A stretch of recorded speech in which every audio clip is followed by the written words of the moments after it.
To begin, I would like to share a story about a woman named Paula Bautista who was shot in the Las Vegas Route 91 shooting that occurred on October 1st, 2017. Paula Bautista was one of the hundreds of casualties that were shot by the armed shooter. When Paula got shot in the arm, Paula's sister Daisy Bautista slipped a sock into the hole in her sister's arm, and the man helping them pulled the belt tightly above the wound to improvise a tourniquet to help control the bleeding. That improvisation alone may have saved Paula's life, preventing massive blood loss that is the single greatest cause of trauma death. I bring up her story due to the fact that Daisy and Paula were just going on with their daylight normal, and it ended with Daisy saving Paula's life by identifying and controlling massive bleeding. And one day, God forbid, anything like that were to happen to you, controlling that massive bleeding can save yours or someone else's life. I've gained an interest as well as know a good amount of information about this topic because I am a combat medic in the United States Army, and it's my job to help casualties return home. And today I'll be informing you on how you can be the difference by correctly identifying and controlling massive hemorrhaging. In order to understand why massive bleeding needs to be controlled, first you must identify the basic anatomy of our blood. According to Tortora, the average male adult carries around 5 to 6 liters of blood in their body, whereas the average female adult carries 4 to 5 liters and would need to lose 40% of that to be fatal. And it would take as little as 3 minutes to bleed out if massive hemorrhaging were to occur. Within those 5 liters of liquid crimson, there are 3 components: red blood cells, white blood cells, and platelets. But the more important component that aids with massive hemorrhaging are platelets, which are responsible for helping sealing the wound from the outside to prevent your body from bleeding out.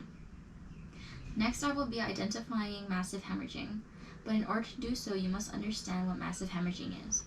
By definition, according to IRIDA, massive hemorrhaging is excessive blood loss that exceeds the amount of blood circulating in your body within a 24-hour period. There are 3 types of bleeding. First being arterial, which is categorized by pulsing or spurting bright red blood.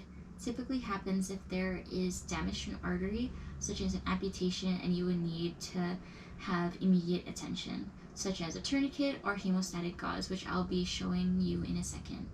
Then there is venous, which is categorized by flowing dark red blood. And lastly, there's a common capillary bleed that almost everyone gets, like if you get scratched by a dog or as little as a paper cut. The reason I highlighted arterial bleeding is because it's the one that is a killer in regards to hemorrhagic trauma injuries. According to Vimazol, more than 5 million people die every year from massive hemorrhaging, and it is estimated that 10 to 20% would have survived with better control of that said bleeding. To help control the bleeding, I would like to introduce you all to 2 devices that could help save yours or someone else's life. The first one I would like to mention is the CAT tourniquet, which stands for the Combat Application Tourniquet, and this is a device that you can use in any case where massive hemorrhaging is seen on an extremity and extremities only. And when I talk about extremities, I mean arms and or legs. This is the tourniquet right here, and I'll be taking it apart for you. So the top is the buckle where you would be lacing the belt through, like a regular belt, and there's a pressure plate that helps apply pressure to where you want the pressure to be applied, ideally over an artery to stop massive hemorrhaging.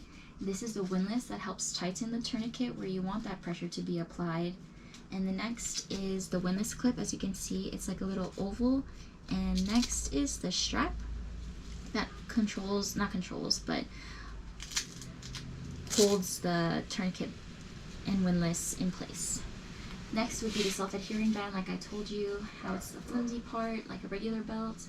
First, you would want to, let's say I have a above or below the elbow amputation, you would put it on like just like that, twist the windlass right here, and you would take the windlass and secure it into the clip.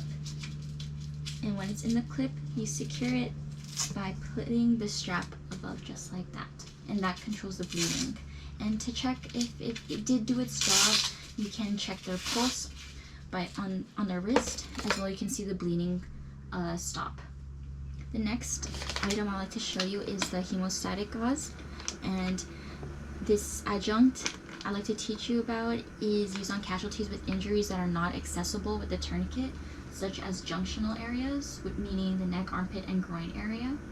Combat gauze is a 4-foot gauze that is Z-folded and impregnated with kaolin that draws water from blood and helps with clotting to prevent further bleeding.